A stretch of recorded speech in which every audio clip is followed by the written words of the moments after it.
Постои проект за изведба на ова булеварско решение со кое е предвиден коловоз со ширина од 7,5 метри во двете насоки и тротоари со ширина од 3 метри исто од двете страни.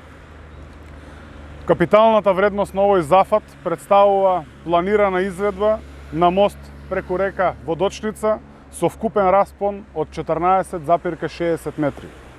Оваа траса, како една од главните сообраќајници во Струмица, е важна комуникација за овој дел од градот. Дополнителна, од суштинска важност, е соодветно сообраќајно уредување на влезот на Струмичката меѓуградска автобуска станица.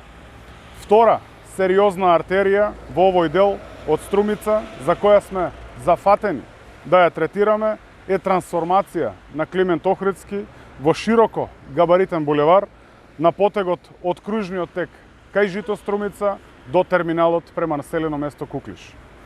Надлежните институции и органи интензивно работат на подготовка на потребната проектна документација за изведба на оваа делница од булеварот Климент Охридски со вкупна должина од 1870 метри, која треба да има две коловозни ленти со ширина од 7,5 метри, одвоени со централен зелен појас со ширина од 2 метри. Очекувам веднаш по завршување на сите потребни постапки и процедури да започне изведбата и на оваа траса.